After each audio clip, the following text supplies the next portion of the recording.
Hello students हमने अपनी पिछली वीडियो में जीरोज ऑफ पॉलिनोमियल के बारे में समझा और हमने जाना कि लीनियर पॉलिनोमियल का एक जीरो होता है, क्वाड्रेटिक पॉलिनोमियल के दो जीरो होते हैं और क्यूबिक पॉलिनोमियल के तीन जीरो होते हैं। क्योंकि लीनियर पॉलिनोमियल की डिग्री एक होती है, क्वाड्रेटिक की 2 डिग्री होती है और क्यूबिक की 3 डिग्री होती है।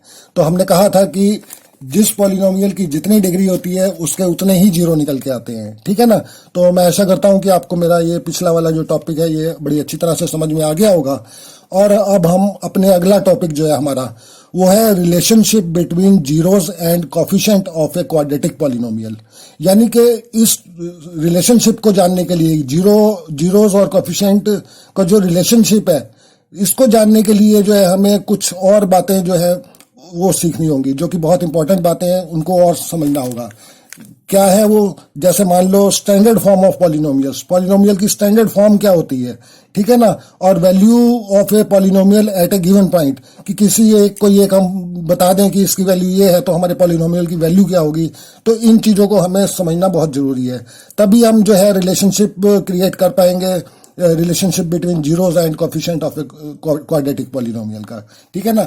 और ये जो टॉपिक है हमारा रिलेशनशिप का, relationship between zeros and coefficient, ये टॉपिक जो है हमारा बहुत इंपॉर्टेंट टॉपिक है, क्योंकि इसी टॉपिक पर हम जो है बहुत क्वेश्चन करने वाले हैं अपने आगे आने वाले वीडियोस में। तो हम जो है पहले सीख लेते हैं हमारी स्टैंडर्ड फॉर्म ऑफ पॉलिनोमियल्स क्या होते हैं। तो स्टैंडर्ड फॉर्म ऑफ पॉलिनोमियल्स में हम लीनियर पॉलिनोमियल, क्वाड्रेटिक और क्यूबिक, इसके तीन के मैं आपको समझाता हूं कि किस तरह से इनकी स्टैंडर्ड फॉर्म लिखी जाती है।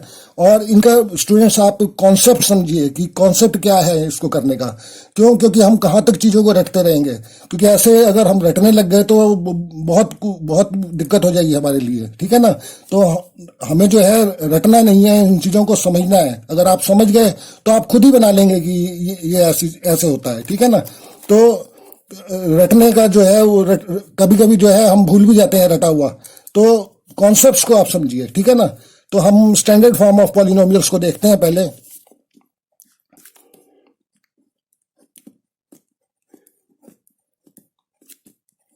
स्टैंडर्ड फॉर्म ऑफ पॉलिनोमियल्स,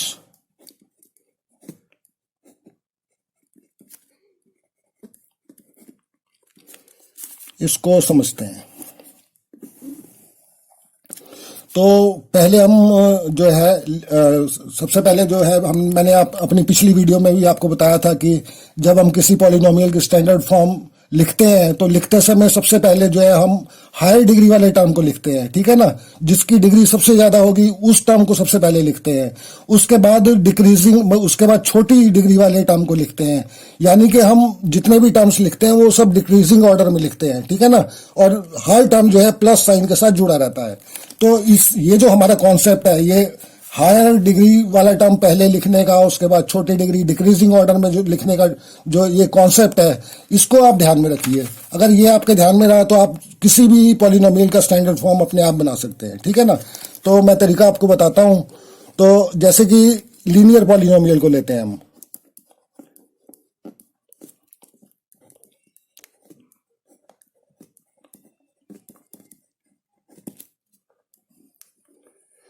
तो लीनियर पॉलिनोमियल में हमें मालूम ही है कि लीनियर पॉलिनोमियल की जो है डिग्री एक होती है।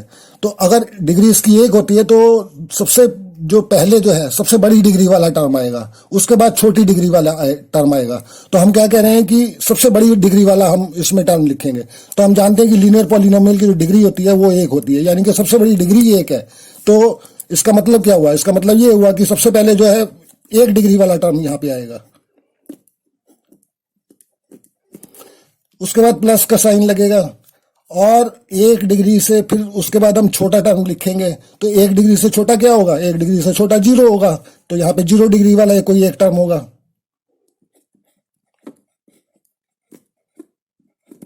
ठीक है ना। अब एक डिग्री से ज्यादा तो 2 डिग्री तो हो नहीं सकती लीनियर पॉलिनोमियल में, क्योंकि लीनियर पॉलिनोमियल की हायर डिग्री जो है एक ही होती है। तो इसका मतलब, कहने का मतलब क्या हुआ कि इसमें ये 2 टर्म्स जो है आएंगे। पहला टर्म 1 डिग्री का होगा, दूसरा टर्म 0 डिग्री वाला होगा, ठीक है ना। अच्छा, अब मान लो अगर 1 डिग्री वाला टर्म है, ठीक है ना, तो इसका जो इसको मैं ऐसे भी लिख सकता हूं कि x की पावर 1, ठीक है ना, यानी कि एक्स जो है वो 1 डिग्री वाला है, ठीक है ना, प्लस 0 डिग्री यानी कि एक 0 डिग्री वाला भी इसमें कोई वेरिएबल होगा। इसमें आप वाई भी ले सकते हैं, कुछ भी ले सकते हैं, मगर जो चलन में जो है वो ज्यादातर एक्स ही होता है, तो हम इसको एक्स ही ले रहे हैं, ठीक है ना। तो 1 डिग्री वाला जो एक टर्म होगा, तो 1 डिग्री वाले में एक वेरिएबल जो होगा वो x1 होगा, उसके बाद प्लस का साइन लगा, उसके बाद 0 डिग्री वाला कोई वेरिएबल होगा टर्म के अंदर, तो हमने लिख लिया x की पावर 0, ठीक है ना। अब हम अच्छी तरह से समझते हैं, क्योंकि मैंने अपनी इंट्रोडक्शन जो वीडियो थी उसमें बताया था टर्म्स के बारे में, ठीक है ना, कि टर्म के 2 पार्ट होते हैं।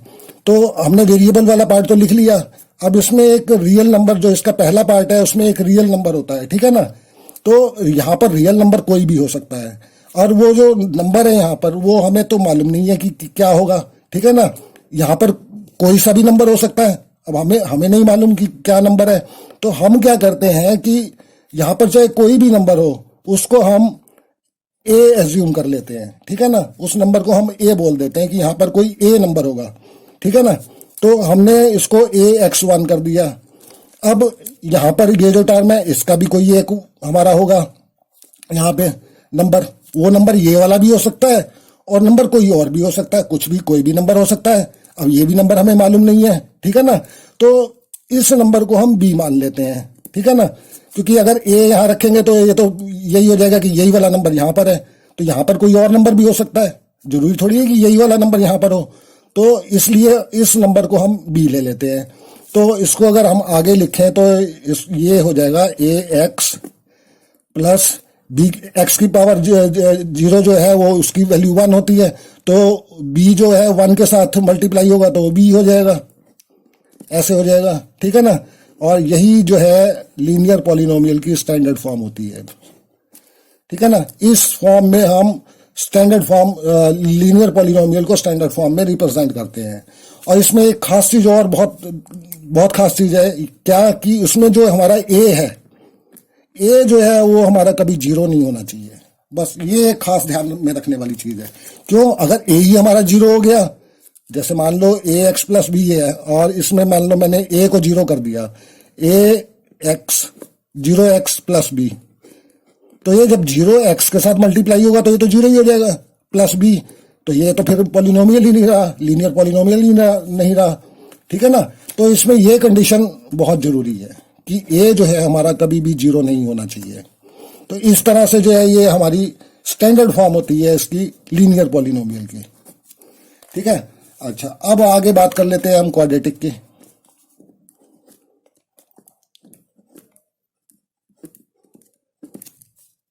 क्वाड्रेटिक पॉलिनोमियल की बात कर लेते हैं। तो जैसे कि हमको मालूम ही है कि क्वाड्रेटिक में जो है सब डिग्री जो होती है उसकी 2 होती है क्वाड्रेटिक पॉलिनोमियल की, ठीक है ना।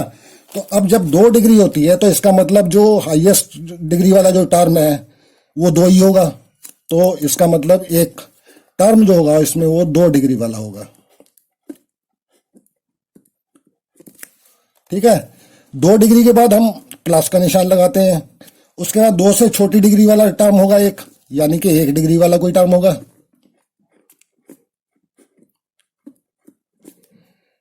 1 डिग्री के बाद प्लस का निशान, 1 डिग्री से फिर कोई एक और छोटा टर्म होगा, यानी कि कोई 0 डिग्री वाला टर्म होगा इसके अंदर, ठीक है ना। अब 0 से नीचे तो कोई छोटा होता नहीं है, तो इसलिए ये 0 तक रहेगा। अब जो 2 डिग्री वाला टर्म है, ठीक है ना, तो ये जो है ये x की पावर 2, यानी कि ये जो वेरिएबल है इसकी जो डिग्री है इसकी 2 डिग्री है, हाईएस्ट डिग्री है, तो इसको हम एक्स स्क्वायर लिख लेते हैं, प्लस 1 डिग्री वाला जो है वो x की पावर 1 प्लस 0 डिग्री वाले में x की पावर 0। इस तरह से हमारे ये 3 आ गए वेरिएबल। अब इसको टर्म बनाना है हमें, तो टर्म बनाने के लिए इसका पहला पार्ट जो है कोई एक रियल नंबर होगा, ठीक है ना। और वो रियल नंबर क्या होगा वो तो हमें मालूम नहीं है कि क्या रियल नंबर होना है, तो उस रियल नंबर को हम A मान लेते हैं कि कोई एक A नंबर होगा यहाँ पर, वो नंबर कुछ भी हो सकता है, हमें नहीं मालूम, ठीक है ना, पर हम उसे A मान लेते हैं कि A नंबर है कोई जो यहाँ पर होगा इसके साथ जुड़ा हुआ, तो इसको हम A बोल देते हैं। अब ये जो टर्म हम इसको टर्म बनाना है, तो इसमें ये वेरिएबल है, तो इसके पहले भी कोई एक रियल नंबर होगा, क्योंकि मैं आपको अपनी इंट्रोडक्शन वीडियो में बड़ी अच्छी तरह से टर्म्स के बारे में समझा चुका हूं कि टर्म्स के दो पार्ट्स होते हैं। पहला एक रियल नंबर होता है, दूसरा एक वेरिएबल होता है, और वेरिएबल की जो पावर होती है वो एक होल नंबर होती है। ठीक है ना। तो इस कॉन्सेप्ट को आप समझ लो, वही कॉन्सेप्ट मैं यहाँ पर लगा रहा हूँ। ठीक है ना। तो अब ये इसको हमने टर्म बनाना है, क्योंकि हम कह रहे हैं कि इसमें ये टर्म है। ठीक है ना। तो अब ये x1 वेरिएबल की एक इसको टर्म बनाना है, तो इसके पहले भी कोई एक रियल नंबर होना चाहिए। ठीक है ना। अब वो रियल नंबर क्या है वो भी हमें मालूम नहीं है। वो नंबर कुछ भी हो सकता है, वो नंबर ये वाला भी हो सकता है, यहाँ पर कोई और नंबर भी हो सकता है। तो इन दोनों नंबरों में कोई कंफ्यूजन ना हो, इसलिए इसके नंबर को हम b मान लेते हैं। ठीक है ना। अच्छा, ऐसे ही इसको टर्म बनाना है, तो इसमें भी कोई एक पहले एक रियल नंबर होना चाहिए, कोई एक रियल नंबर होगा। ठीक है ना। अब वो नंबर कोई भी हो सकता है, हमें तो मालूम नहीं है कौन सा नंबर है। वो ये भी हो सकता है, ये भी हो सकता है, कोई और भी हो सकता है, तीसरा नंबर भी कोई और हो सकता है। तो उस तीसरे नंबर को हम c मान लेते हैं। ठीक है। तो इसको आगे हम करके देखें तो ये बन जाएगा हमारा ax² प्लस bx, क्योंकि ऊपर 1 हम लिखते नहीं है, जब 1 लिखने की कोई जरूरत ही नहीं होती। ठीक है ना। ये तो मैंने आपको समझाने के लिए लिखा था। और प्लस c x की पावर जो ये 0 है, इसका x की पावर 0 की वैल्यू 1 होती है। तो जब c 1 के साथ मल्टीप्लाई होगा तो ये c रहेगा। ठीक है ना। और ये हमारी क्वाड्रेटिक इक्वेशन की, क्वाड्रेटिक पॉलिनोमियल की स्टैंडर्ड फॉर्म होती है। इसको हम इस तरह से स्टैंडर्ड फॉर्म में लिखते हैं। इसमें भी वही चीज है कि a हमारा कभी भी 0 नहीं होना चाहिए। क्यों? क्योंकि अगर a यहाँ पे मान लो 0 हो गया तो ये पूरी की पूरी चीज 0 हो जाएगी, ये पूरी की पूरी चीज 0 हो जाएगी, तो ये यहाँ से हट जाएगी। ये हटता ही क्या होगा, bx प्लस c हो जाएगा। bx प्लस c क्या हो गया, ये तो लीनियर पॉलिनोमियल बन जाएगा, फिर क्वाड्रेटिक से लीनियर पे आ जाएगा। तो इसलिए हम कहते हैं कि ये जो है हमारा वो 0 नहीं होना चाहिए कभी भी। ठीक है ना। तो ये इस तरह से जो है ये हमारी क्वाड्रेटिक हो गई। उसके बाद जरा एक क्यूबिक को भी देख लेते हैं।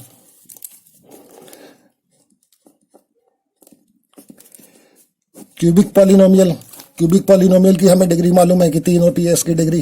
ठीक है ना। इसकी डिग्री 3 होती है, तो जो सबसे हाईएस्ट डिग्री वाला जो टर्म है वो 3 होगा। ठीक है ना। यानी कि 3 डिग्री वाला कोई यहाँ पर टर्म आएगा सबसे पहले।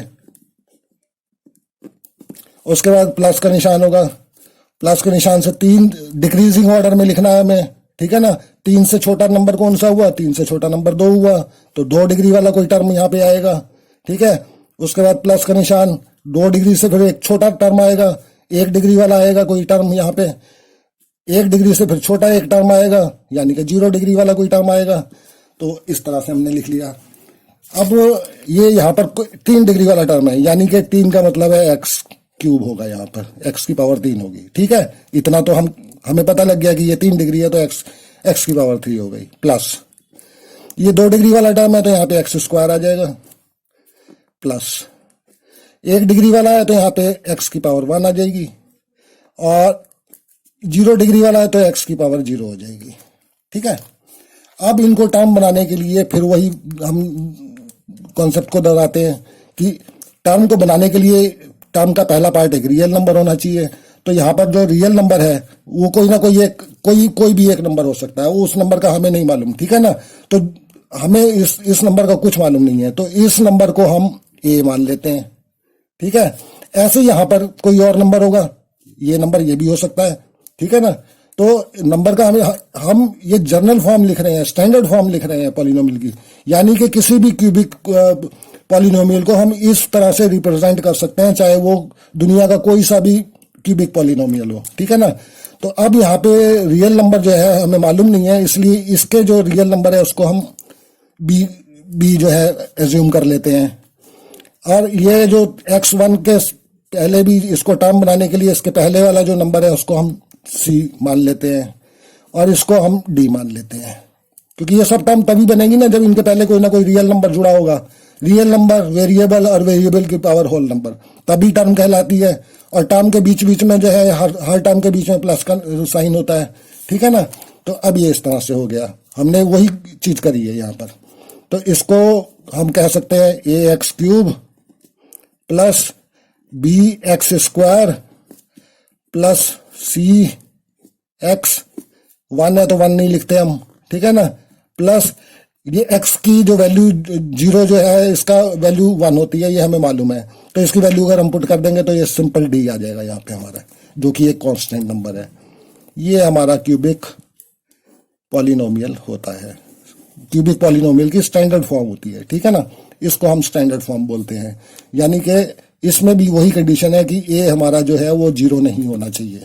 अगर a जीरो हो गया, मान लो ये a इसमें जीरो हो गया, तो a एक्स क्यूब के साथ मल्टीप्लाई करेगा तो ये सारा का सारा जीरो हो जाएगा, ये सारा का सारा जीरो हो जाएगा, तो ये यहाँ से हट जाएगा।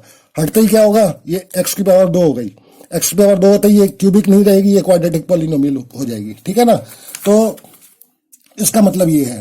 तो ये जो स्टैंडर्ड फॉर्म ऑफ पॉलिनोमियल है ना, ये हमारे लिए बहुत इंपॉर्टेंट है। क्यों? क्योंकि कोई भी पॉलिनोमियल है उसको हम कंपेयर करते हैं, इस स्टैंडर्ड फॉर्म से ही कंपेयर करते हैं, ठीक है ना। अभी जो हमारे क्वेश्चन आएंगे सेकंड एक्सरसाइज में एनसीईआरटी के, ठीक है ना, तो उसमें क्या होगा, हमें स्टैंडर्ड फॉर्म्स जितना भी पॉलिनोमियल होगा उसको स्टैंडर्ड फॉर्म से ही कंपेयर करना होगा।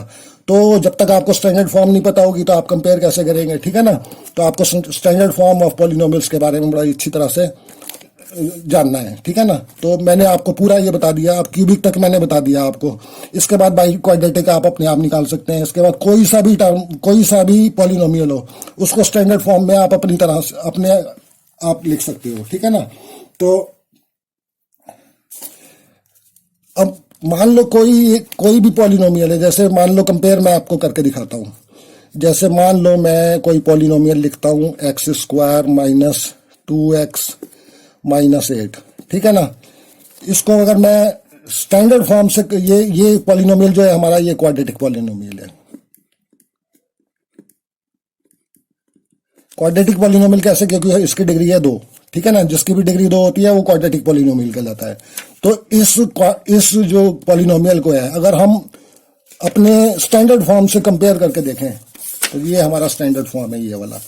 इसको स्टैंडर्ड फॉर्म को हम यहां लिख लेते हैं, a x square plus b x plus c, ठीक है। अब यहां देखना आप,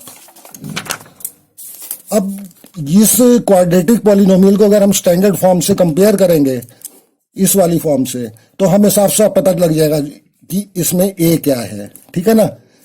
ए इससे कंपेयर करेंगे, हम इस पॉलिनोमियल को इससे कंपेयर करेंगे, तो ए इसमें क्या है, इसमें A1 है, ठीक है। क्योंकि इसके आगे कुछ लिखा नहीं हुआ है, इसका कोई चीज लिखी ना हो तो उसका मतलब 1 होता है, ठीक है। ऐसे ही हम बी की वैल्यू निकाल सकते हैं। बी हमारा क्या होगा, देखो बी जो है ये पूरा का पूरा यहां तक होगा, ये माइनस। क्यों? क्योंकि ये पूरा का पूरा जो एक रियल नंबर है ये मल्टीप्लाइड है इसके साथ, इसके पहले प्लस था, ठीक है ना। तो जो बी होगा वो हमारा -2 होगा, -2 ही हमें लेना है। मतलब ये, इसको माइनस को भूल मत जाना, ये माइनस बी जो है वो बी का पार्ट है, एक रियल नंबर का पार्ट है, ठीक है। और सी हम बड़ी अच्छी तरह से इसमें से निकाल सकते हैं। सी जो है ये पूरा का पूरा सी है हमारा, -8। तो इस तरह से हम कंपेयर करके ए बी सी की वैल्यू को निकाल लेते हैं, ठीक है। तो मैं आशा करता हूं कि आपको जो है ये स्टैंडर्ड फॉर्म का जो है आपको कॉन्सेप्ट जो है बड़ी अच्छी तरह से समझ में आ गया होगा, ठीक है ना। तो अब हम एक चीज और समझ लेते हैं, वो क्या है, value of a polynomial at a given point. मान लो मैं कोई एक पॉलिनोमियल ले लेता हूं x square minus 2x minus 8। तो जो मैं बोल रहा हूं कि value of a polynomial at a given point, यानी कि मान लो मैं इसमें जो ये जो वेरिएबल है इसमें x की कोई एक वैल्यू आपको दे दूं कि मान लो x is equal to 1, x is equal to 1 है, तो वे इस पॉलिनोमियल की वैल्यू क्या होगी। तो आप वैल्यू निकाल सकते हैं आराम से। कैसे?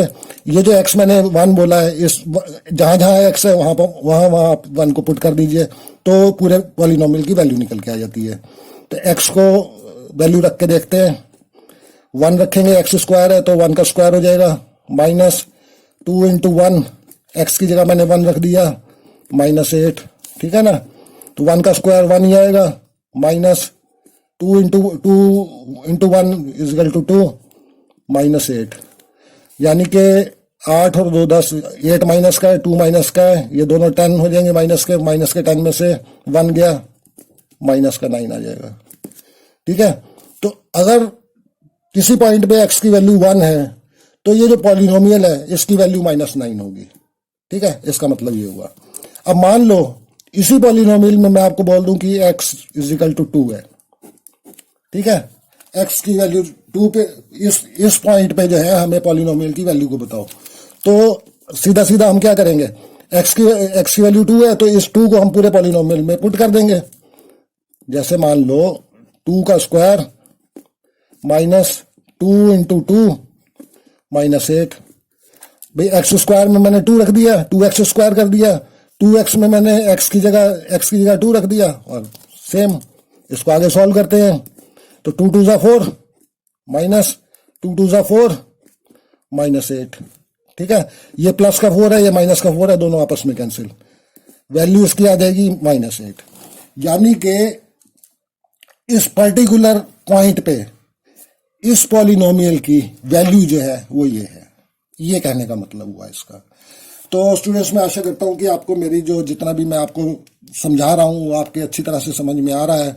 और अगर किसी वजह से आपको कहीं किसी जगह कोई प्रॉब्लम होती है, कोई मेरी बात जो समझा रहा हूँ आपको समझ में नहीं आती है, तो आप प्लीज़ एक बार वीडियो को दोबारा से देख लीजिए। और तब भी अगर आपको मान लो समझ में ना आए तो आप मेरे कमेंट बॉक्स में लिख सकते हैं, तो उसको मैं और अच्छी तरह से एक्सप्लेन करने की कोशिश करूँगा। और स्टूडेंट्स, आप मेरी वीडियोस को लाइक करें, शेयर करें और मेरे चैनल को सब्सक्राइब जरूर करें, ठीक है ना। उससे क्या होगा कि जैसे ही मैं कोई वीडियो डालूंगा तो आपको जो है उसी समय नोटिफिकेशन मिल जाएगा आपको मेरी वीडियो का, ठीक है ना।